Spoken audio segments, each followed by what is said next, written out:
নমস্কার, study of হিস্ট্রিতে সবাইকে স্বাগত। আজ তোমাদের কাছে আলোচনা করব দশম শ্রেণীর চতুর্থ অধ্যায় অর্থাৎ সংঘবদ্ধতার গোড়ার কথা অধ্যায়ে একটি গুরুত্বপূর্ণ প্রশ্ন ভারত সভা, যাকে আমরা ইংরেজিতে বলে থাকি ইন্ডিয়ান অ্যাসোসিয়েশন, এবং ইলবার্ট বিল সম্পর্কে। তাহলে তোমরা পরীক্ষায় এই কোশ্চিনটা পড়ে করা হচ্ছে, প্রথমে এইভাবে শুরু করতে পারো যে ব্রিটিশ সরকারের প্রাথমিক পর্যায়ে বিভিন্ন প্রতিরোধ অত্যাচারের ফলে বিভিন্ন কৃষক বিদ্রোহগুলি সংঘটিত হয়েছিল। কৃষক বিদ্রোহগুলি সংঘটিত হওয়ার কিছু পরে ভারতে পাশ্চাত্য শিক্ষার বিস্তার হয়েছিল। এই পাশ্চাত্য শিক্ষার বিস্তারের ফলে সে সময় মধ্যবিত্ত শিক্ষিত বাঙালি সম্প্রদায়ের উদ্ভব হয়েছিল। তারা তাদের নিজেদের দাবি দাওয়াগুলো আদায়ের জন্য এই সময় সভা সমিতি গঠন করেছিল। মূলত প্রেসিডেন্সি শহরগুলিতে এই সময় সভা সমিতি গঠিত হয়েছিল বলে ডক্টর অনিল শীল এই সময়কে সভা সমিতির যুগ বলে অভিহিত করেছে। এখানে একটা পরীক্ষায় তোমাদের শর্ট কোশ্চেন আছে যে 19 শতকে সভা সমিতির যুগ বলে কে বলেছে? ডক্টর অনিল শীল। ক্লিয়ার? এবার আমরা আসবো যে ভারত সভা কত খ্রিস্টাব্দে প্রতিষ্ঠিত হয়। ভারত সভা 1876 খ্রিস্টাব্দের 26শে জুলাই কলকাতার অ্যালবার্ট হলে প্রতিষ্ঠিত হয়। কোথায়? না, কলকাতার অ্যালবার্ট হলে প্রতিষ্ঠিত হয়।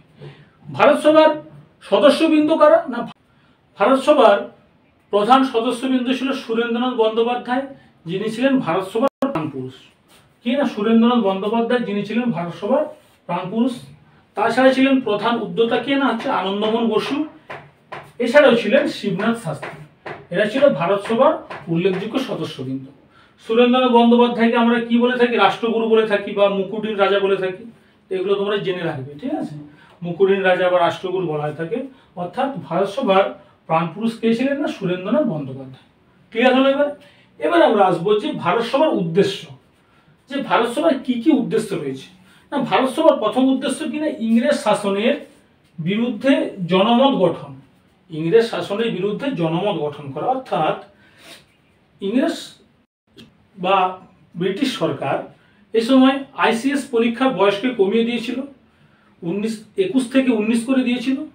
এছাড়া অস্ত্র আইন, দেশীয় ভাষা সংবাদপত্র আইন, ইলবার্ট বিলের বিরুদ্ধে আন্দোলন, এইসব নিয়ে সাধারণ মানুষেরকে নিয়ে জনগণ বা জনমত গঠন করাই ছিল ভারত সভার অন্যতম উদ্দেশ্য। তারপর আসবো কিনা হিন্দু মুসলমান ঐক্য, অর্থাৎ হিন্দু মুসলমানের মধ্যে ঐক্য সম্প্রসারণ ছিল ভারত সভার অন্যতম উদ্দেশ্য। কারণ এই সময় ভারত সভার অন্যতম ব্যক্তি অর্থাৎ সুরেন্দ্রনাথ বন্দ্যোপাধ্যায় জানতেন যে হিন্দু মুসলমানের মধ্যে যদি ঐক্য সম্প্রসারণ করা হয় তাহলে ব্রিটিশ বিরোধী কার্যকলাপকে দমন করা যাবে, ব্রিটিশদের ভারত থেকে বিতাড়িত করতে সম্ভবপর হবে বা কোনো অসুবিধা সৃষ্টি হবে না। 3 নম্বর পয়েন্ট কি না, রাজনৈতিক আন্দোলন গড়ে তোলা। বিভিন্ন রাজনৈতিক আন্দোলন গড়ে তোলা, সাধারণ মানুষকে একসঙ্গে নিয়ে সুরেন্দ্রনাথ বন্দ্যোপাধ্যায় সাধারণ মানুষ, সমাজের উল্লেখযোগ্য বিশিষ্ট ব্যক্তিবর্গকে নিয়ে এই সময় কি হয়েছিল না রাজনৈতিক আন্দোলন তারা গড়ে তুলেছিল। অর্থাৎ কাদের বিরুদ্ধে? না, ব্রিটিশদের বিরুদ্ধে। যে ব্রিটিশরা নানাভাবে ভারতের উপর করভাবে জর্জরিত করছে, শোষণ করছে, নানা রকম চাল খেলছে, সেগুলো ভারতবাসী কি করবে? মুখ বয়ে সহ্য করছে। তাদের অত ক্ষমতা নেই, কারণ এসবে তেমন কিছু উল্লেখযোগ্য ব্যক্তি বর্গের সংস্পর্শে তারা আসতে পারেনি সাধারণ জনগণ। তাই ভারত সভা একটি উল্লেখযোগ্য প্রতিষ্ঠান। তার সংস্পর্শে এসে সাধারণ মানুষকে নিয়ে ভারত সভা কি করেছিল? এই ব্রিটিশ বিরোধী কার্যকলাপগুলো গড়ে তুলেছিল। 4 নম্বর পয়েন্ট, জনগণকে গণ আন্দোলনে সামিল করা, অর্থাৎ সমগ্র জনগণকে নিয়ে গণ আন্দোলনে সামিল করা ছিল এর অন্যতম উদ্দেশ্য। অর্থাৎ গণ আন্দোলনের কথা অর্থ কি না, সব ধরনের মানুষকে একসঙ্গে নিয়ে ব্রিটিশ বিরোধী কার্যকলাপের বিরুদ্ধে তারা রুখে দাঁড়িয়েছিল। রাজনৈতিক আন্দোলনে অশিক্ষিত জনগণকে যোগদানের ব্যবস্থা, অর্থাৎ শুধুমাত্র এই আন্দোলনে যে শিক্ষিত সম্প্রদায় অংশগ্রহণ করবে তা নয়, অশিক্ষিত সম্প্রদায় যোগদান করলে এই আন্দোলন অনেকটা দৃঢ় ও মজবুত হবে। সুরেন্দ্রনাথ বন্দ্যোপাধ্যায় জানতেন, তাই তিনি সাধারণ মানুষ বা অশিক্ষিত মানুষকে নিয়ে তাই কি করেছিল? এই আন্দোলন গড়ে তুলতে চেয়েছিলেন। এটাই হলো আন্দোলন, ভারত সভা আন্দোলনের আরেকটি উল্লেখযোগ্য উদ্দেশ্য। এবার আমরা আসবো যে ভারত সভা তো কলকাতার অ্যালবার্ট হলে প্রতিষ্ঠিত হয়েছিল। এই ভারত সভা কোথায় কোথায় ছড়িয়ে পড়েছিল, অর্থাৎ শাখা সমিতিগুলি কোথায় কোথায় ছড়িয়ে পড়েছিল। ভারত সভা শাখা সমিতিগুলো এলাহাবাদ, লখনৌ, মিরাট এইসব বিভিন্ন জায়গায় ছড়িয়ে পড়েছিল। তাছাড়া এই উল্লেখযোগ্য জায়গাগুলো ছাড়াও ভারত সভার মোট 124টি আরও শাখা সমিতি বা প্রতিষ্ঠান ছিল। তোমরা দেখে নিতে পারো, এলাহাবাদ, কানপুর, মিরাট, লখনৌ এসব জায়গায় শাখা সমিতি ছড়িয়ে পড়েছিল এবং আরও 124টি শাখা ছিল ভারত সভার। ক্লিয়ার হলো? পরীক্ষা শর্ট কোশ্চেন আসতে পারে। ইতিহাস পরীক্ষায় সবসময় বলে রাখছি আমি, হিস্ট্রি পরীক্ষায় তোমাদের নানা ধরনের শর্ট কোশ্চেন আসে প্রত্যেকবার। তোমাদের যদি কাছে মাধ্যমিকের কোশ্চেনগুলো থাকে তোমরা অবশ্যই দেখবে যে কোশ্চেনের কিভাবে আলাদা আলাদা ভেরিয়েশন হয়।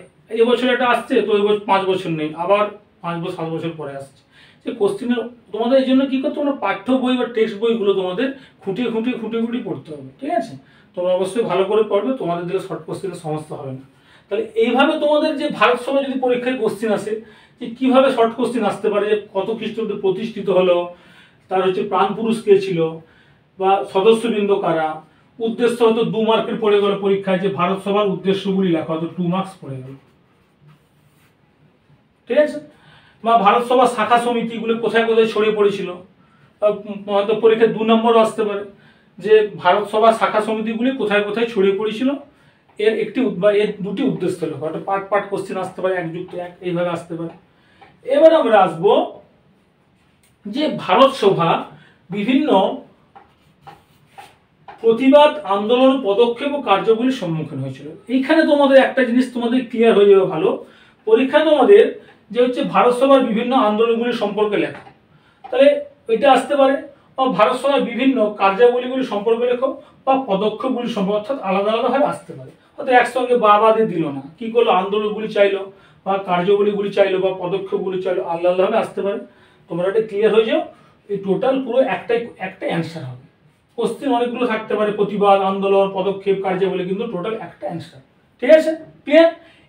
প্রথম এবার কি আছে না আন্দোলন, না আইসিএস পরীক্ষার বয়স সংক্রান্ত আন্দোলন। আমি প্রথমে এখানে বলেছিলাম যে জনমত গঠনে, যে এরা হচ্ছে জনমত গঠন করেছিল কি কি নিয়ে। তাহলে এখানে সেই পেয়ে গেলাম আবার, দেখো যে আইসিএস পরীক্ষার বয়স সংক্রান্ত আন্দোলন, অর্থাৎ আইসিএস পরীক্ষা কি না, আইসিএস পরীক্ষার বয়সকে কি করেছিল না 21 থেকে 19 বছর নিয়ে এসেছিল কারা না হচ্ছে ইংরেজরা। অর্থাৎ তাদের ইংরেজদের উদ্দেশ্য ছিল যে ভারতীয়রা কোনোভাবে যেন চাকরির পরীক্ষায় বসতে না পারে বা এই চাকরি থেকে তারা যেন বঞ্চিত হয়, তারা চেয়েছিল। কিন্তু এক্ষেত্রে তো ভারতীয় লোক ছেড়ে দেওয়ার কথা না, উচ্চবিত্ত শিক্ষিত সম্প্রদায় রয়েছে, তাদের সাপোর্টে মোটামুটি তারা হচ্ছে ভারতীয় জনগণ বা ভারতীয় শিক্ষিত সম্প্রদায় আরও এগিয়ে এগিয়ে যাবে। তাই এই সময় ভারত সভা এই ইংরেজ ইস্ট ইন্ডিয়া কোম্পানি বা ব্রিটিশ সরকারের বিরুদ্ধে রুখে দাঁড়িয়েছিল। এটি হলো একটি তাদের অন্যতম আন্দোলন। পরের পয়েন্ট 2 নম্বর, দেশীয় ভাষায় সংবাদপত্রের আইন 1878 খ্রিস্টাব্দে লর্ড লিটন করেছিল। পরীক্ষা 1 নম্বর শর্ট কোশ্চেন আছে, এমসিকিউ এসিকিউ নানাভাবে আসতে পারে যে হচ্ছে দেশীয় ভাষার সংবাদপত্র আইন কত খ্রিস্টাব্দে হয়েছিল বা কে করেছিল, 1878 খ্রিস্টাব্দে লর্ড লিটন। এই দেশীয় ভাষার সংবাদপত্র আইনে তিনি কি বলেছিলেন যে হচ্ছে ভারতীয়দের হচ্ছে সংবাদপত্রগুলোকে নিষেধাজ্ঞা জারি করা হবে, অর্থাৎ ভারতের কোনো স্থানে, ভারতের সব জায়গায় যেন অবহেলিত। ইংরেজরা অলরেডি ভারতকে মানে কি ভেবেছে কে জানি, সব জায়গায় অবহেলিত করছে, এটা হবে না, ওটা হবে না, ওটা হবে না। তারাও বলছে সংবাদপত্রের উপর তারা নিষেধাজ্ঞা জারি করে দিল কারণ ব্রিটিশ সরকার। এইদিকে হচ্ছে সুরেন্দ্রনাথ বন্দ্যোপাধ্যায় ছেড়ে দেওয়ার কথা না, সে বলে আমিও ছাড়বো না, এই নিয়ে সে একটা আন্দোলন করেছিল। ঠিক আছে? ক্লিয়ার? এবার আসবো যে 3 নম্বর, অস্ত্র আইনের বিরোধিতা। অস্ত্র আইনের বিরোধিতা করছে কে না ভারত সভা। যে অস্ত্র আইন হচ্ছে 1878 খ্রিস্টাব্দে লর্ড লিটন করেছিল অস্ত্র আইন। এই আইনে বলা হয়েছিল ভারতবাসীরা হচ্ছে কোনো অস্ত্র রাখতে পারবে না, ভারতবাসীরা কোনোভাবে অস্ত্র রাখতে পারবে না। কেন ভারতবাসী অস্ত্র রাখতে পারবে, ইংরেজরা রাখবে লুকিয়ে লুকিয়ে ঘরে কোণে, কখনোই না। এক্ষেত্রে সুরেন্দ্রনাথ বন্দ্যোপাধ্যায় হচ্ছে এই আন্দোলনে সামিল হয়েছিল। এবারে আমরা 4 নম্বর পয়েন্টে আসবো কি হচ্ছে ইলবার্ট বিল আন্দোলন। অর্থাৎ লর্ড রিপনের আইন সচিব কর্ডিনি ইলবার্ট, এই সময় তিনি যে খসড়া রচনা করেছিলেন সেটা হচ্ছে ইলবার্ট বিল নামে পরিচিত। তিনি বলেছিলেন যে ইউরোপীয় বিচারক ও ভারতীয় বিচারক সম যোগ্যতা সম্পূর্ণ বা সম ক্ষমতা সম্পূর্ণ। তো এক্ষেত্রে ইউরোপীয়রা এই প্রস্তাব হচ্ছে কি হয় না হচ্ছে এই খসড়া হচ্ছে তারা হচ্ছে রাগান্বিত হয়, তারা ভাবতে লাগে যে হচ্ছে ভারতীয়দের সমকক্ষ আমরা, এই নিয়ে তারা কি করে না ইলবার্ট বিলের বিরোধিতা করে। কিন্তু এক্ষেত্রে ভারত সভা অর্থাৎ সুরেন্দ্রনাথ বন্দ্যোপাধ্যায় ইলবার্ট বিলকে সাপোর্ট করে ব্রিটিশ বা ইংরেজ ইস্ট ইন্ডিয়া কোম্পানির বিরুদ্ধে তারা কি করে আন্দোলনের সামিল হয়। তারপরে আসবো 5 নম্বর কিনা কৃষকদের স্বার্থ, কুলিদের স্বার্থ ও চা শ্রমিকের স্বার্থ নিয়ে আন্দোলন। ঠিক আছে, কৃষকদের স্বার্থ, কুলিদের স্বার্থ ও চা শ্রমিকের স্বার্থ নিয়ে আন্দোলন, অর্থাৎ কৃষকদের স্বার্থ নিয়ে অর্থাৎ জমিতে হচ্ছে কৃষকরা নানাভাবে করে জর্জরিত হবে না, অর্থাৎ তারা হচ্ছে শান্তিভাবে তারা হচ্ছে চাষবাস করতে পারবে। কুলিদের স্বার্থ এবং চা বাগানের শ্রমিকদের স্বার্থ, অর্থাৎ চা বাগানে আসামের চা বাগানে হচ্ছে মালিক পক্ষ শ্রমিকদের অত্যাচার করবে না ইত্যাদি ইত্যাদি। এটা হলো হচ্ছে প্রতিবাদ আন্দোলন পদক্ষেপ ও কার্যাবলী। ঠিক আছে, এবার আমরা আসবো যে পরীক্ষায় আছে যে ভারত সভায় সুরেন্দ্রনাথ বন্দ্যোপাধ্যায়ের অবদান।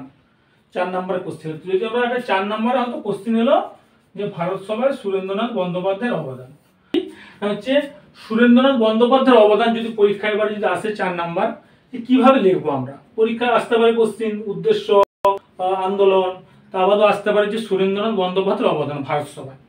প্রথমে কিনা জনমত গঠন ও প্রচার করা, অর্থাৎ সুরেন্দ্রনাথ বন্দ্যোপাধ্যায় গ্রামে গ্রামে ঘুরে সাধারণ মানুষের কাছে এই ব্রিটিশ বিরোধী যে খারাপ যে কার্যকলাপগুলো তাদেরকে বলতে থাকে, এবং তাছাড়া হচ্ছে সাধারণ মানুষকে ব্রিটিশ সরকারের বিরুদ্ধে সচেতন করে তোলেন এবং জনমত গঠন করতে থাকে।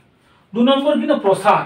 2 নম্বর কি না হচ্ছে প্রসার। প্রসার মানে কি স্প্রেড করা বা ছড়িয়ে পড়া বা বিস্তার লাভ করা, অর্থাৎ এখানে আমরা দেখবো যে শাখা সমিতিগুলি কোথায় প্রতিষ্ঠিত হয়েছিল? এলাহাবাদ, কানপুর, মিরাট, লখনউ, অর্থাৎ প্রথমে এই ভারত সভা প্রতিষ্ঠিত হয়েছিল কোথায় না হচ্ছে কলকাতার অ্যালবার্ট হলে ভারত সভা প্রতিষ্ঠিত হয়েছিল। এই কিন্তু পরবর্তীকালে এই ভারত সভা এলাহাবাদ, কানপুর, মিরাট, লখনউ তে ছড়িয়ে পড়েছিল। এটা 124টি ভারত সভার শাখা ছিল।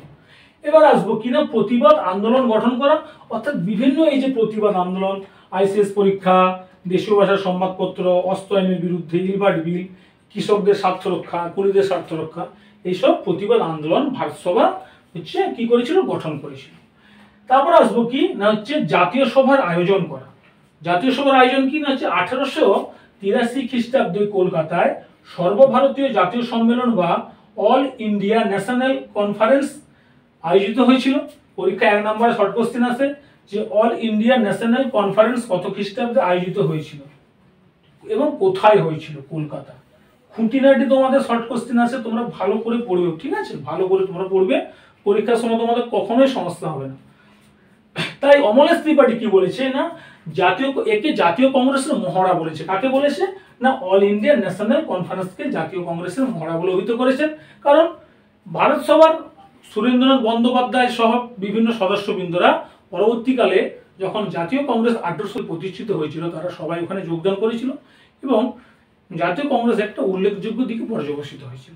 ঠিক আছে, আজকে তাহলে তোমাদের কাছে ভারত সভা সম্পর্কে আলোচনা করলাম এবং ইলবার্ট বিল সম্পর্কে আলোচনা করলাম। এখানে ইলবার্ট বিলটাও তোমাদের ভালো করে বলে দিয়েছি যে ইলবার্ট বিল কি, অর্থাৎ লর্ড রিপনের আইন সচিব গর্ডন ইলবার্ট জারি করেছিল, অর্থাৎ ইউরোপীয় ভারতীয়দের মধ্যে সম দক্ষতা সম্পন্ন সমযোগ্যতা এই কথা বলেছিল।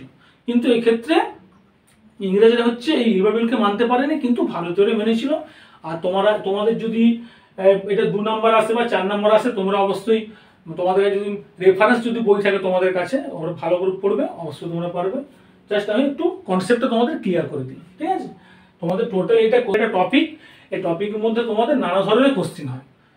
প্রতিষ্ঠা, সদস্যবৃন্দের মধ্যে প্রাণ পুরুষকে, আর হচ্ছে উদ্যোক্তাকে, ভারত সভার উদ্দেশ্য, শাখা সমিতিগুলো কোথায় ছড়িয়ে পড়েছিল, বিভিন্ন আন্দোলনে কি কি, সুরেন্দ্রনাথ বন্দ্যোপাধ্যায়ের ভূমিকা। ঠিক আছে, ক্লিয়ার হলো আজকে? ঠিক আছে, যদি ভিডিওটি ভালো লেগে থাকে অবশ্যই লাইক, কমেন্ট, শেয়ার করবে এবং সাবস্ক্রাইব করার পর বেল আইকনটি ক্লিক করবে। দিলে হবে না, ধারাবাহিক তোমরা ভিডিওগুলি পরপর পেয়ে যাবে। আজ এখানে রাখছি, ভালো থাকো, সুস্থ থাকো।